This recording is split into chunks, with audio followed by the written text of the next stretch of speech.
Mesdames et messieurs, bonjour et bienvenue à ce nouveau numéro de Regard sur la femme. Cette émission qui a opté de mettre en lumière toutes les femmes. Oui, aujourd'hui, après le combat de femmes pendant de longues années, la femme aujourd'hui se retrouve dans tout le domaine. Particulièrement aujourd'hui, pour ce nouveau numéro, nous parlerons de la femme et la politique. Et oui, aujourd'hui, dans tout le pays, on peut retrouver les femmes dans la politique. En République démocratique du Congo, il y a des femmes qui ont laissé des empreintes, qui continuent à laisser des empreintes partout où elles passent et dans tout ce qu'elles sont en train de faire. Aujourd'hui, je vous laisserai découvrir une femme avec qui nous passerons ces moments merveilleux pour parler de la femme et la politique. Beaucoup se disent que la femme ne peut pas faire la politique. Beaucoup se disent aussi que la femme dans la politique, elle est particulière, elle est même l'antidote des antivaleurs. Nous en parlerons aujourd'hui avec une dame qui a laissé des empreintes, qui continue à laisser des traces et qui continue à inspirer. Vous la connaissez peut-être pour les autres aussi, elle est encore inconnue. Vous allez la découvrir. Dans cet élément que je vous propose tout à l'heure, vous allez découvrir qui est-elle, cette dame avec qui nous allons passer de moments merveilleux dans cette émission, spécialement Regard sur cette femme-là. Mais je vais vous laisser, pendant que vous serez en train de suivre cet élément, je veux me diriger vers elle, puisqu'aujourd'hui nous allons quitter ces cadres, puisque Regard sur la femme met en lumière la femme, va vers elle. Aujourd'hui, nous allons vers cette dame que vous découvrez dans cet élément.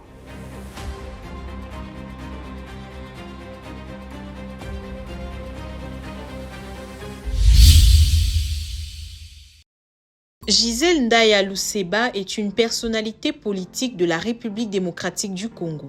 Après l'expérience FCC-Cash, elle a été nommée ministre du Genre, Famille et Enfants dans le gouvernement Sama Lukonde I depuis le 12 avril 2021. Présidente du parti politique Convention des démocrates travaillistes unifiés et originaire de la ville de Mbuji-Mayi dans la province du Kasaï oriental, Gisèle Ndaya est connue pour ses activités sociales en faveur de la population de son fief. Elle est aussi militante pour les droits des femmes. De son parcours académique, Gisèle Ndaya Luseba est diplômée en marketing de l'ISC Kinshasa, possédant également un diplôme en théologie. Elle a un master en économie marketing et est spécialiste dans la gestion des partis politiques de la haute école UN Academia. Doctorant en relations internationales, elle a été gérante de l'agence de Congo Airways Mbuji-Mayi, membre de la dynamique femme d'INAFEC, occupant jusqu'à sa nomination le poste de chargée des finances et administration. Elle dirige aussi la plateforme Femmes Leaders et Vision Politique FLVP en sigle. Gisèle Ndaya Luseba a milité pour les droits des femmes et leur désignation au poste de prise de décision. Le 8 juillet 2023, elle est nommée PCA de la Caisse nationale de solidarité et gestion des catastrophes humanitaires, fonction qu'elle occupe jusqu'à ce jour. De tous les combats dans le processus de faire respecter les droits des femmes, surtout pendant son passage au ministère du Genre, Famille et Enfants, Gisèle Ndaya a été chargée de la mise en œuvre de la campagne Tolérance Zéro contre les violences sexuelles et basée contre le genre, lancée en juin 2021 par le chef de l'État. Une décision issue d'un sommet spécial des chefs d'État africains qui a eu lieu du 15 au 16 décembre 2011 à Kampala. Elle a été chargée d'organiser également la première conférence des chefs d'État et de gouvernements africains sur la masculinité positive en novembre 2021. C'est lors de ces assises que le président congolais Félix Tshisekedi a été décoré champion de la masculinité positive. Dans la même veine, elle a été à la base d'une rencontre qui a mis ensemble le président Tshisekedi et près de 300 femmes congolaises en mars 2023. Avec l'objectif de permettre à toutes les femmes du pays, surtout celles des provinces, de faire entendre leur voix et leurs aspirations. Aussi, Gisèle Ndaya a participé à la mise en place de la loi portant réparation liée aux violences sexuelles et autres crimes de guerre. Sa promulgation a eu lieu fin 2022. Vous venez de suivre là ces portraits de Madame Gisèle Ndaya Luseba que vous avez découvert aujourd'hui. Elle est là, juste à mes côtés. Bonjour, Madame Gisèle. Bonjour, madame. Comment vous allez aujourd'hui? Très bien. Et vous avez disparu pendant un moment dans les médias, apparemment. J'ai repris. J'avais disparu, comme vous l'avez dit, mais j'ai repris. Nous parlons de vous en tant que femme qui a laissé ses empreintes. Dans ces pays, quand on parle de regard sur la femme, on voit aussi Madame Gisèle Ndaya. Mais la première question que j'aimerais bien vous poser en tant que femme politique, en tant que femme leader, comment concilier la femme et la politique, Madame Gisèle? Merci beaucoup pour la question, madame. D'abord, la femme, elle a beaucoup d'atouts. La femme, comme vous l'aviez introduit, elle est particulière. La femme résiste à tout ce qui est comme circonstances, vent et tout ce qui peut lui arriver. Et c'est comme ça que cette femme, on l'appelle toujours multi. Comment concilier la femme, je ne sais pas, ménagère, la femme dans la famille, dans la société et la femme politique. Je l'ai toujours dit, c'est un problème de discipline. Parce que à la création, la femme sait qu'elle est là. Elle est là d'abord pour la procréation. Elle est là pour le mariage.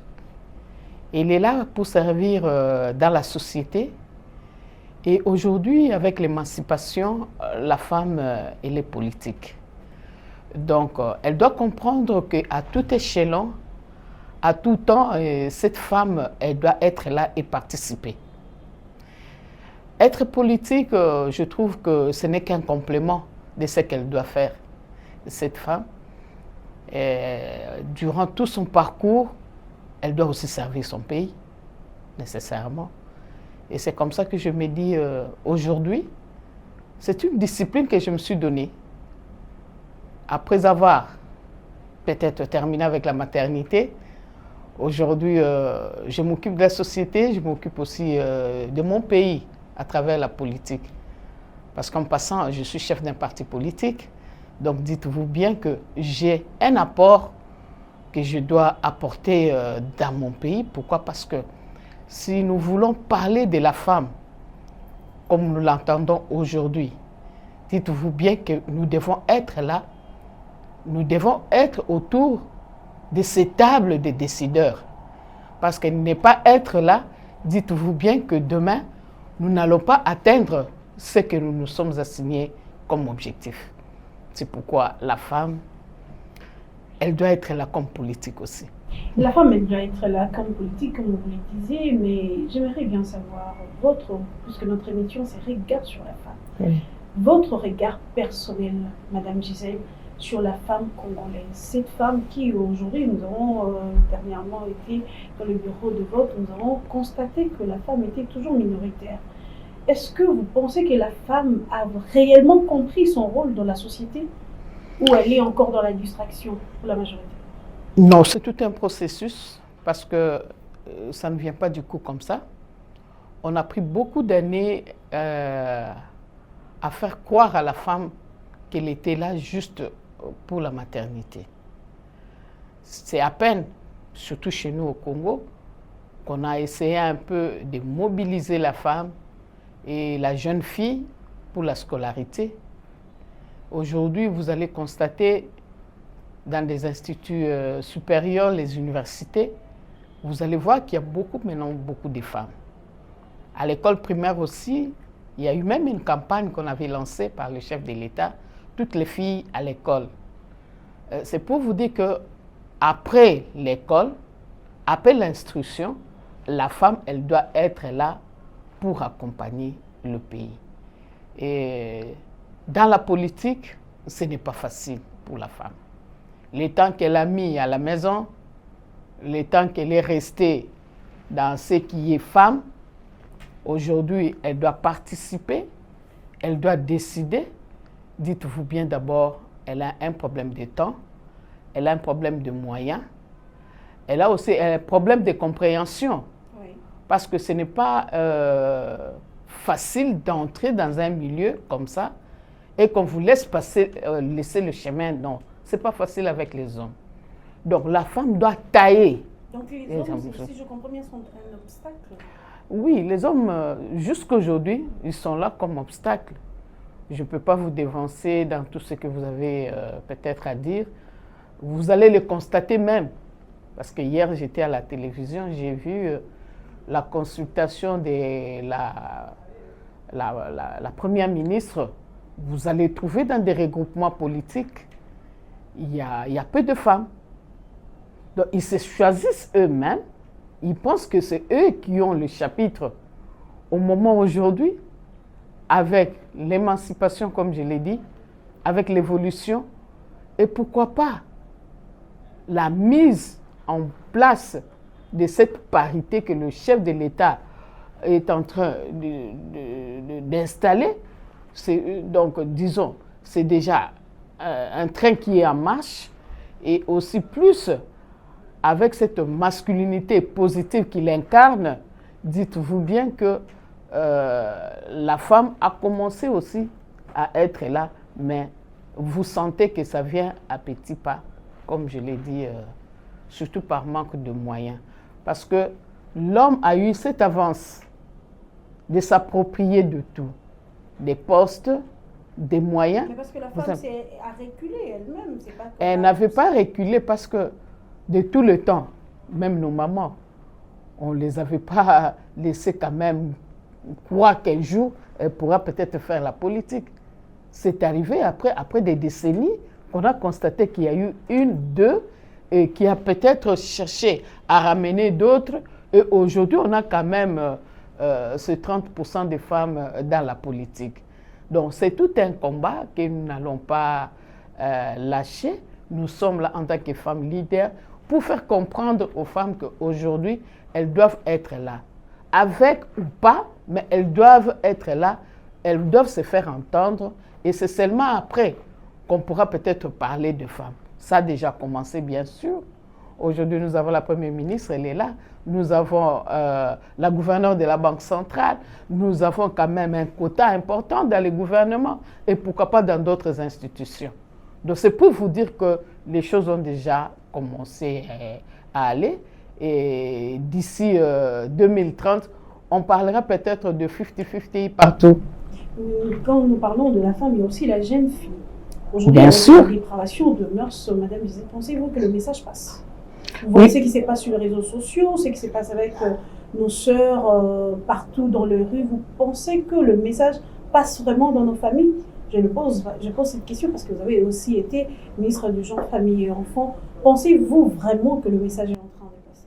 Oui, le message est en train de passer parce que si déjà vous avez un effectif de 100 jeunes filles et que vous êtes là en train d'échanger avec ces jeunes filles et que vous arrivez peut-être à récupérer une dizaine pour qu'elles puissent comprendre au moins la motivation de votre programme. Moi, je crois que les choses vont aller. On ne va pas interdire la technologie, on ne va pas l'arrêter aujourd'hui. La technologie nous accompagne. Mais question seulement d'expliquer à ces jeunes filles que cette technologie, que nous devons l'appliquer, nous devons l'utiliser au moment où il le faut et non prendre le tout et commencer à se lancer dans ça. Moi, je trouve que ça sera à côté. Donc, nous avons tous ce devoir-là de voir comment accompagner les jeunes filles. Plus avec des renforcements de capacités, plus avec des conférences, tout ça. Donc, on met tout là et je crois qu'on va changer quand même les mœurs. Avec votre parcours, vous avez dit qu'aujourd'hui, ce n'est pas facile qu'on donne de l'espace à la femme, surtout dans la politique. Avec le combat, les difficultés que vous avez personnellement rencontrées, est-ce que vous serez prête aujourd'hui, Madame Gisèle Luceba, à encourager une jeune fille, une femme à se lancer dans la politique à cœur ouvert? Ah oui, je suis tout à fait d'accord. Pourquoi? Parce que déjà dans mon parti, j'aime bien cette adhésion de jeunes filles. Parce que la jeune fille, d'abord, c'est la relève de demain. Nous sommes là, nous allons passer, mais la jeune fille va prendre la relève. Donc, quelque part, nous sommes tenus à accompagner la jeune fille, lui montrer le bien fondé de la politique. Parce que si aujourd'hui, par rapport à notre système ici au Congo, vous voulez accéder au poste de prise de décision. Il existe ce régime-là semi-présidentiel dont le président de la République ne va pas décider seul. Donc, il est toujours là avec un poids politique qui pèse sur lui. Donc, la jeune fille est tenue à comprendre qu'elle doit être dans l'un ou l'autre parti politique pour accéder peut-être au poste de prise de décision. Donc, nous sommes là pour les encourager. Nous-mêmes, nous sommes là. On a été quelque part. J'ai commencé dans la société civile. Aujourd'hui, je suis femme politique. Dites-vous bien qu'il y a eu quand même de nos aînés qui nous ont donné le goût d'entrer en politique. Et aujourd'hui, on est là, actifs. Et pourquoi pas le faire pour les autres? Il y a aujourd'hui, vous le savez, le mouvement des féministes, de femmes qui veulent égaler aux hommes. Vous faites aussi partie de ces mouvements de femmes-là qui pensent qu'on doit égaler les hommes dans tous les domaines? Dans tous les domaines, non. J'ai toujours dit, fais la part des choses. La femme, elle reste femme parce qu'elle a des attributs que Dieu lui a conférés. Mais il y a aussi cet aspect-là que la femme doit être égale à l'homme professionnellement. Ça, j'insiste tout. Professionnel. Ça, j'ai toujours insisté. Pourquoi? Parce qu'elle a été aux études comme les autres, comme les hommes. Et pourquoi pas aussi accéder à toutes ces chances-là pour être quelque part et être importante aussi. Alors, Madame Gisèle, aujourd'hui, vous nous parlez du combat. Avant de parler exactement de ce que vous avez eu à donner comme apport dans ces pays, nous aimerions bien savoir quelles sont les difficultés que vous avez vous-même rencontrées dans la politique, en tant que femme politique, en tant que femme leader. Peut-être que vous avez eu des objectifs, vous n'avez pas pu les atteindre parce que vous avez rencontré certaines difficultés. Alors, pouvez-vous nous parler des difficultés là, personnelles? Les difficultés, on les a connues, beaucoup. Et j'ai fait 15 ans pour finalement accéder à un poste de responsabilité. Donc, dites-vous bien que ce n'était pas facile. C'était quoi la difficulté? La difficulté, c'était que les hommes voulaient d'abord s'aligner eux-mêmes. Et quand il y a le partage, ils se partageaient d'abord eux-mêmes le pouvoir et non pensaient aux femmes. On a connu aussi tout ce qu'on dit ici aujourd'hui. Les femmes, ils avaient le poste de caissière et pourquoi pas dans la mobilisation, toujours jouer le second rôle, être vice, tout ça. Et au moment où vous devez accéder, là, c'est le titulaire qui s'affiche. Donc, les difficultés, il y en a eu autant, surtout dans nos regroupements politiques. Et dites-vous bien, jusqu'aujourd'hui, les femmes en connaissent encore les difficultés. Je vais vous donner un exemple. Je suis chef d'un parti politique, mais je me suis retrouvée dans un regroupement politique. Et on voit les listes, on demande à ce qu'ils puissent avoir des listes de 50-50, disons. Bon, il y a 50 femmes qui doivent être alignées et 50 hommes aussi.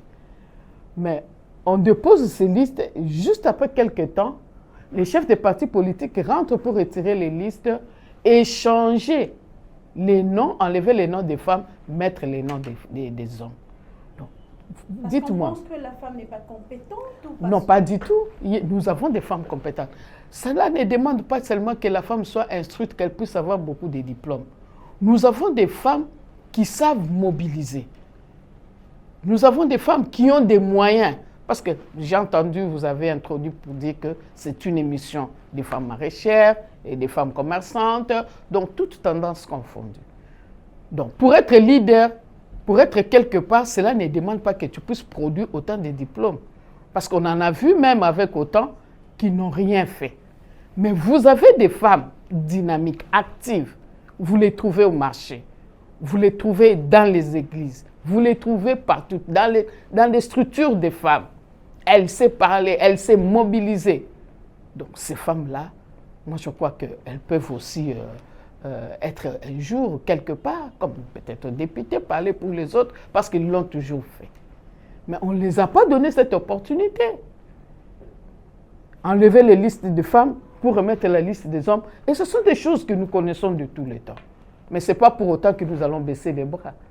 Nous qui sommes déjà là, nous qui se disons déjà que nous sommes des leaders, nous sommes là pour plaider pour ces femmes qui sont encore sur les bancs, pour qu'elles puissent nous rejoindre. Et je crois que avec tout ce que nous sommes en train de faire, les choses ont commencé déjà à changer. Nous les sentons déjà. D'ici là, vous allez voir que les hommes vont respecter aussi les femmes. Quel était votre sentiment à apprendre que nous avons, pour la première fois dans l'histoire de ce pays, une première ministre, Madame Judith Suminwa? Bon, ça coïncidait, je ne sais pas, mal ou bien, je ne sais pas. Moi, je ne savais pas ce que le chef de l'État pensait de Madame Judith. J'étais dans une activité à Lubumbashi, en début du mois de mars. Et j'ai été inspirée pour dire devant la chaire, quand on m'a donné la parole, que je sentais que, en tout cas dans le fond du chef de l'État, qu'il pourrait peut-être mettre une femme cette fois-ci à la tête de la primature. Une grande surprise pour moi, si je peux le dire, une surprise. J'étais en dehors du pays, et j'ai appris que non, et voilà, ça s'est réalisé. Comment vous avez eu cette inspiration-là? Qu'est-ce qui vous faisait dire que... Non, parce que le temps que j'ai mis au gouvernement, j'ai travaillé avec le chef de l'État. J'ai vu combien il s'est impliqué pour la cause de la femme.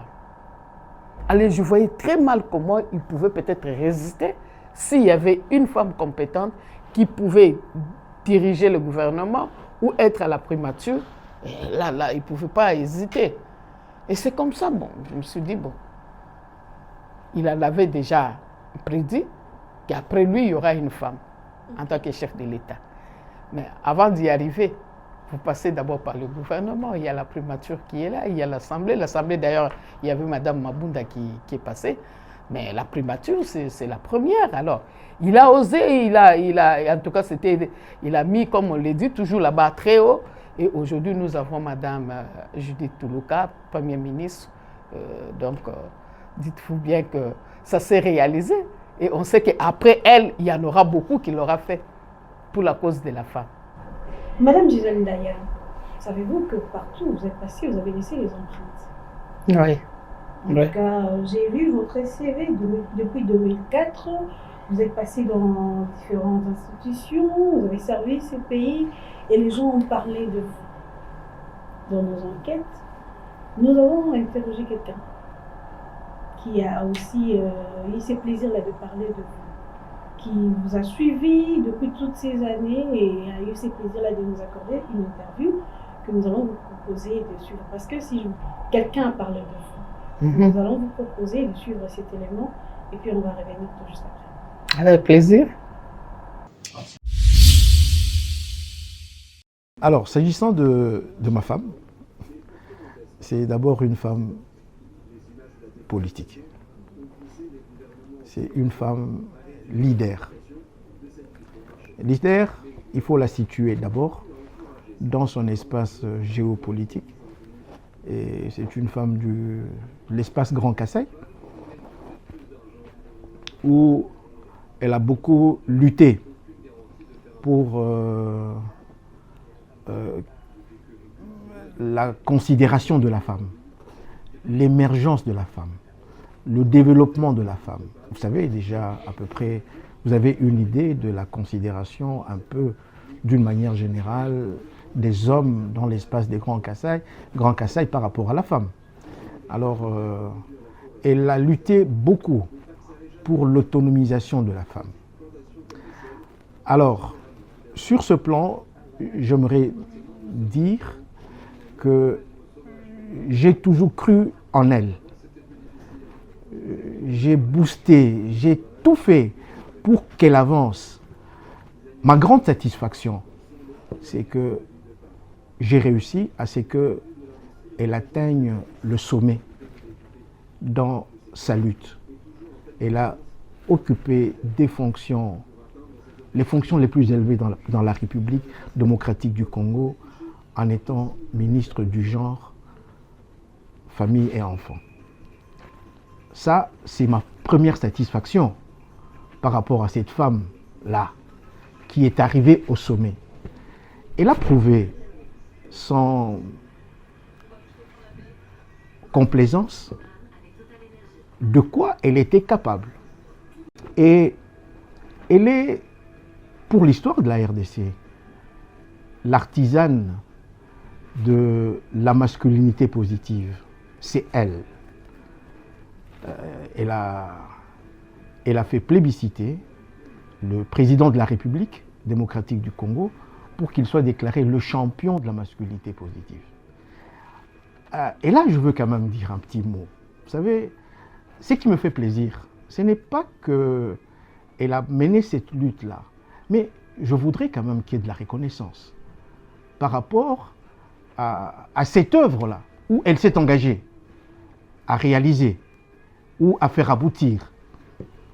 Parler de la masculinité positive, c'est parler aussi de Madame Gisèle Ndaya Luseba, parce qu'elle a fait un plaidoyer, elle a reçu mandat du chef de l'État de rencontrer les pairs du chef de l'État dans l'espace africain pour présenter le profil du chef de l'État dans cette lutte qu'il y a un homme déterminé en RDC pour lutter contre toutes sortes de violences faites à la femme.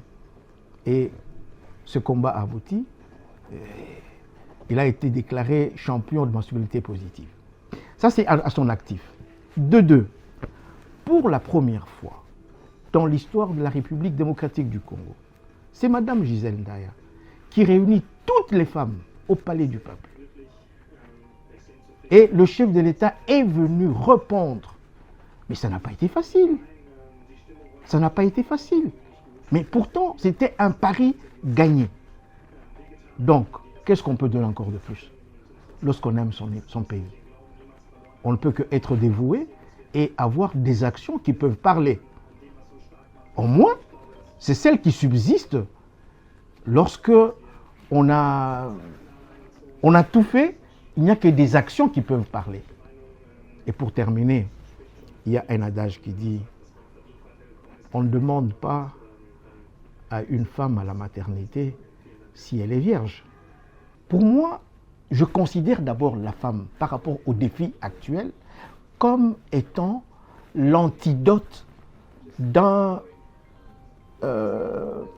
fléau qui ronge plusieurs sociétés, y compris la nôtre, la corruption. Moi, j'affirme haut et fort que la femme est l'antidote de la corruption. Pourquoi? Parce qu'elle est gardienne de valeurs. Et dans une enquête que vous pouvez mener, vous verrez que une femme qui s'est engagée dans un domaine précis, elle est focus dans ce domaine-là. Et elle vous rend la chose de la manière la plus acceptable, honnête, sincère, elle a des valeurs. Excellence, Madame la ministre honoraire du genre, famille et enfants, je tiens toujours, et dans toutes les circonstances, à vous honorer parce que vous avez un parcours exceptionnel.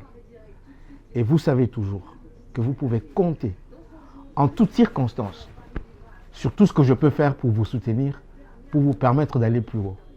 Et tant que vous le ferez, ça sera la fierté, pas d'un homme, pas d'une famille, mais de tout un pays. Et là, vous êtes sur le bon chemin. Je vous encourage avec beaucoup de bijoux.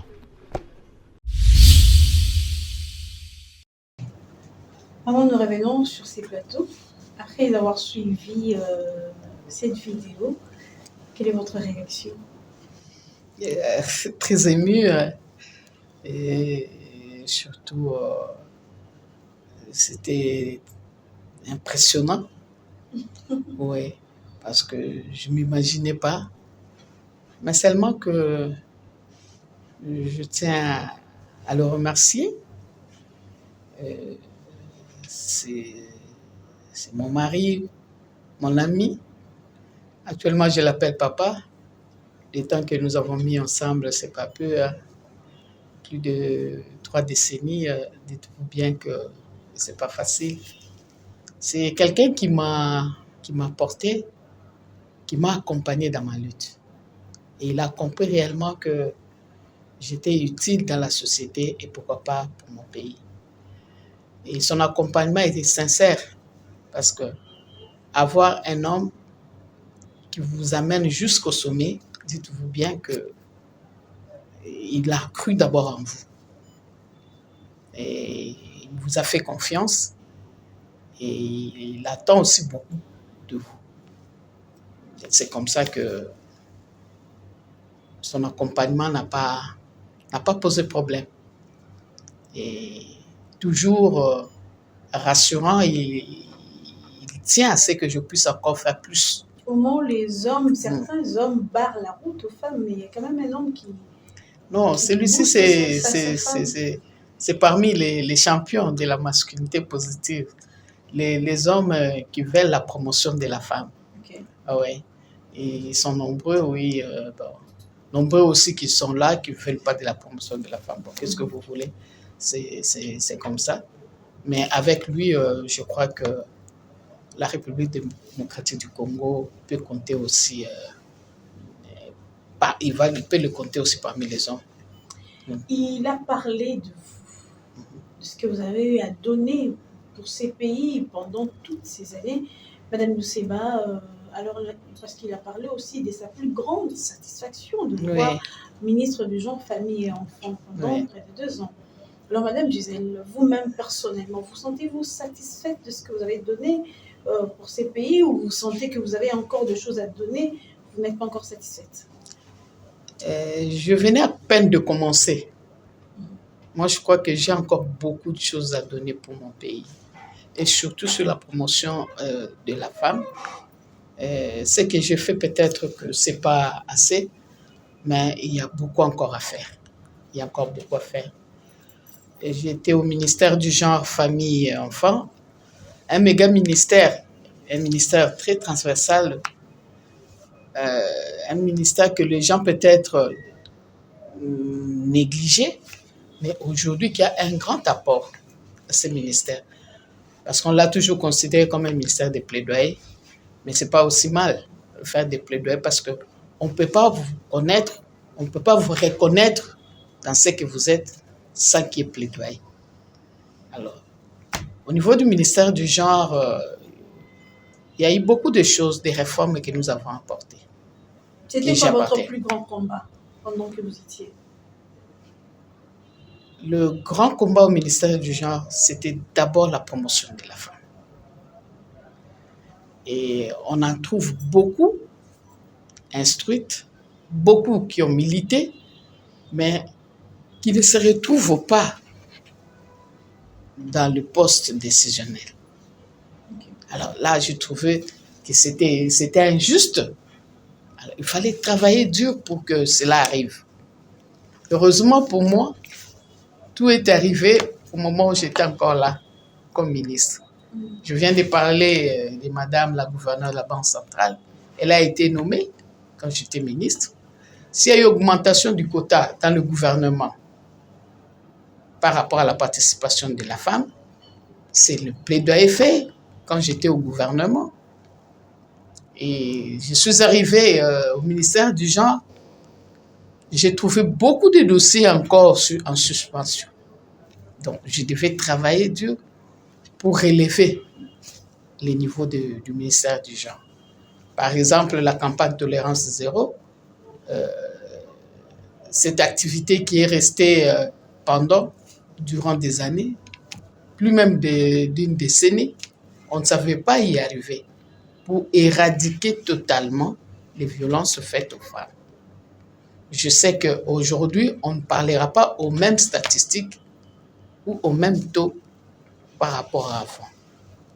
Les gens ont compris qu'on ne doit pas utiliser la femme comme une arme pour se venger. Non. Il y a ça. Il y a aussi un cadre que j'ai pu, en tout cas, relever par rapport à la prise en charge des femmes violées. Parce que ces femmes, c'est vrai, elles sont humiliées, mais elles doivent quand même reprendre bien, elles doivent être insérées dans la société. Donc, j'ai créé le CISM. Aujourd'hui, il y a toute une coordination de la prise en charge de ces femmes qui ont subi des violences. Il y a aussi le décret que j'ai pu arracher pour le Conseil national pour enfants. Les enfants ont des droits et les enfants doivent parler. Donc, j'allais avec ça pour finalement mettre en place un parlement pour enfants. Tous les enfants de la RD Congo devaient s'exprimer. Et voilà que on a eu le décret, mais on n'est pas arrivé à créer ce parlement. C'est le temps qui vous a fait défaut ou il y avait eu d'autres obstacles? Non, il y a tout un programme dans chaque ministère. Donc, à chaque trimestre, on devait travailler sur un programme. Dites-vous bien qu'on ne pouvait pas terminer. Au moment où on pensait déjà pour mettre en place ce parlement, au mois de juillet, et moi, j'ai quitté le gouvernement au mois de mars. Okay. Donc, aujourd'hui, c'est resté. Donc, on n'est même pas encore arrivé à ça. Donc, dites-vous bien que il y a beaucoup encore à faire. C'est vrai, tout le monde sait que Madame Gisèle, elle est parmi les artisans qui ont fait qu'aujourd'hui, le président de la République puisse être plébiscité par ses pairs en tant que champion de la masculinité positive. Donc, on parle de ça comme ça, mais c'était un grand travail. Il fallait convaincre, il fallait parler avec des chefs d'État africains, leur faire voir le bien fondé de la chose. Aujourd'hui, il n'est pas le seul champion. Il y a aussi le président sénégalais Macky Sall, qui est aussi champion de la masculinité positive. Il y a aussi le Ghanéen qui est aussi champion de... Donc, ça a commencé avec le président Tshisekedi. Donc, c'était durant mon mandat que je suis arrivé à arracher cela. C'était votre combat, on peut dire. Oui, parce que j'ai travaillé techniquement pour qu'on arrive et que la présidence puisse nous accompagner pour qu'on puisse quand même réaliser cette activité. Et je suis fier d'avoir réalisé tout ça, mais il y a encore beaucoup de choses qui restent, que nous devons encore faire. Bon. Madame Gisèle Ndaya, qu'est-ce que les hommes n'ont pas pu faire, que les femmes pourront faire, apporter comme pierre de contribution? Madame, vous devez savoir que la femme, quand elle fait quelque chose, elle le fait avec le cœur, pas avec la tête. La femme agit toujours avec le cœur et elle va avec ça jusqu'à la fin. La femme produit toujours ce qu'elle doit faire et donc avec beaucoup d'exactitude. Excusez-moi de le dire, les hommes sont tellement superficiels que vous ne savez pas finalement ce que vous devez faire et quelle a été la réalisation. Moi, je demanderais au chef de l'État de donner l'opportunité aux femmes qu'elles puissent occuper des postes importants des ministères régaliens. Et vous allez voir, ce qui s'est dit tout bas sera sur la table. Et même s'il faut travailler avec le moyen de l'État, la femme vous rendra les comptes avec beaucoup d'assurance par rapport aux hommes. Parce que les hommes, c'est du méli-mélo. Mais la femme, elle s'est placée comme je suis là, et je sais là où je trouve mon carnet, je sais là où se trouve mon bic, et je sais là où je peux les placer. Et la femme ne pourra pas déplacer quelqu'un. Cette même femme qui est aussi ménagère, maman Gisèle. Elle est ménagère, oui. Qui doit s'occuper de ses enfants, qui doit s'occuper de son mari et de tout un pays. Mais bien sûr. Mais nous avons connu aussi des femmes chefs d'État en Afrique, comme dans le monde. Et si aujourd'hui, chez nous, en la République démocratique du Congo, nous avons une première ministre, nous avons des ministres femmes, mais elles ont prouvé.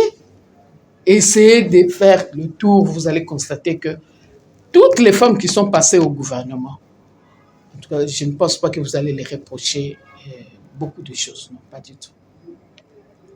Elles n'ont pas mis la main dans la poche de dans la poche de l'État. Hein? Vous n'allez quand même pas les citer. Non. Elles ont travaillé normalement avec les moyens qu'on les a donnés pour l'intérêt de la population. Madame Gisèle, en vous lançant dans la politique, quelles sont ces femmes-là qui vous ont inspiré? Quelles sont vos références? Quand j'ai commencé la politique, d'abord, il y a une dame qui vient de mourir il n'y a pas longtemps, qui m'a tenu à la main. Pour moi, c'était vraiment du coaching. C'est Madame Madeleine Mouika, de heureuse mémoire. C'est une femme qui vient de mourir il n'y a pas longtemps. Je m'inspirais en elle. Je voyais comment elle militait. Mais là, c'était en province, bien sûr. Mais quand nous regardons dans tous les pays, il y a une dame, Madame Mayou Makala. C'est une femme qui m'a beaucoup inspirée aussi. Et pourquoi pas Maman Nzuziombo. Okay. Là, je l'avais approchée quand même pour comprendre, écouter un peu ce qu'elle a fait, son parcours. Elle m'a expliqué, j'ai trouvé que ce n'était pas facile, mais c'était une brave femme. On continue toujours à lui jeter des fleurs parce qu'elle est maintenant une référence pour nous. Surtout nous, les femmes politiques. Femme politique, vous êtes femme leader, vous avez été même honorée en 2020, vous avez reçu le trophée de femme de valeur. C'était à quelle occasion? Bon, il y a une structure qui était mise en place pour honorer quand même les femmes qui ont fait beaucoup de choses ensemble. Là, je n'étais même pas encore ministre. Ok. J'étais encore en train de militer, oui, comme activiste de droits de la femme. Et j'étais surprise d'apprendre que je devais être aussi honorée comme... Vous n'étiez pas encore ministre et ils se sont basés sur quoi? Non, ce sont les actions, les œuvres qui ont parlé. Parce que j'ai toujours été proche des vulnérables. Parlez-nous de ces descentes-là, de vos actions avant d'être ministre, parce que beaucoup vous connaissent étant ministre honoraire, mais ils n'ont pas une idée de ce que vous avez effectué comme descente, œuvre sur le terrain. Bon, je peux dire que je suis une femme une femme de cœur, comme on le dit toujours. Là où les gens souffrent, moi je partage toujours avec eux. Donc c'est dans ce combat-là que j'essaie un peu d'intervenir par-ci, par-là. Il y a les enfants, les orphelins, je suis toujours avec eux. Il y a le veuve et il y a aussi les démunis.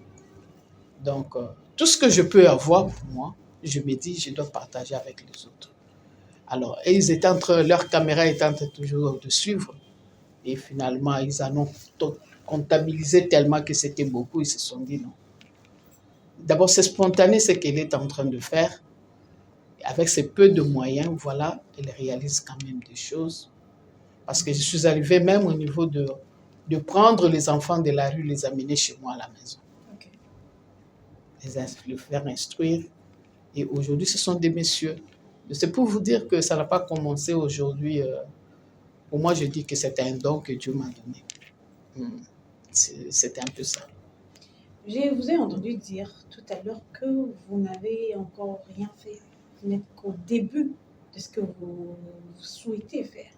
Madame Gisèle Lousseba, sincèrement, si vous étiez donné aujourd'hui l'occasion de revenir dans le gouvernement, qu'est-ce que vous souhaitez donner encore? Ou dans quel secteur souhaiteriez-vous évoluer cette fois-ci? Oui, et tant que ministre du genre, je crois que j'ai laissé beaucoup de dossiers dans mon tiroir. Mais ce n'est pas pour tant dire que celle qui est venue après moi n'a rien fait. Oui. Mais chacun où chacune de nous avait sa mission. Je vous ai parlé du Parlement de l'enfant, qui jusqu'à aujourd'hui n'a jamais été installé. Pourquoi pas terminer ça? Il y a aussi, j'ai commencé l'autonomisation de la femme et aujourd'hui, je me disais, au lieu de rester dans l'autonomisation de la femme, en train d'intervenir par-ci, par-là, et pourquoi pas créer un fonds pour les femmes? Là où les femmes peuvent peut-être se retrouver, des microcrédits, là où les femmes peuvent peut-être venir chercher des moyens pour voir comment s'épanouir. Donc, il y en a beaucoup, il y en a beaucoup. On n'a pas encore atteint les 50% dans toutes les institutions. C'est un combat qu'on a commencé, on doit y arriver. Donc, dites-vous bien les défis, il y en a encore beaucoup que nous devons relever, surtout pour ce qui concerne la promotion de la femme. Nous chutons déjà, ce sera la dernière question ou la dernière demande que je vais faire. J'ai lu que vous parlez très bien le Kikongo, le Swahili, le Tuluba. Oui, bon. En tout cas, ce sera un message à toutes ces femmes, les femmes de Kinshasa, les jeunes filles, les femmes de l'Est, parce que vous le savez, vous avez été ministre du genre, vous avez effectué plusieurs descentes sur terrain. Vous le savez, les femmes, les familles vivent dans des situations compliquées aujourd'hui. Il y a des femmes désespérées, il y a des femmes battantes qui aujourd'hui rencontrent tellement de difficultés qu'elles sont vraiment prêtes à abandonner. En tant que maman, quel message pourriez-vous donner à toutes ces femmes dans ces différentes langues, si vous pouvez? Oui, je vais en choisir. Hein. D'accord. Oui. Donc, je commence avec le Lingala, qui est une langue qui se parle couramment. D'abord, on appelle ici merci mingi na mokonzi ya mboka Félix Antoine Tshisekedi Tshilombo. Oyo aponi biso po tozala tozokamba ba mama. Pourquoi pas kosala po ke mwasi pe azala na motuya, azala mwasi ya solo. Napesi ye merci mpona kolongola biso soni. Lelo atie mama Judith Tuluka, Premier ministre, na bandi amatisi lokolo, me tolingi penza akoma esika yango. Lelo tozosenga ye amona ndenge nini na ba institution nyonso. Tobanda na gouvernement oyo ezobima siko. Soki pe gouvernement ekozala na ba ministre 40, na bandi na ba ministre wana 20 bakoki kozala pe ba mama, 20 bazala ba papa. Et pourquoi pas kozala ta 30? Parce que eloko nyonso bamekaka kaka. Ba papa basali mingi. Mais ameka pe nanu ba mama atala. Nazokanisa makanisi nanga nyonso ezongi mingi na ba mama oyo baza na Est. Mingi baza na nzela, mingi babungisi mibali, babungisi bana, mingi babebisi bomoto na bango.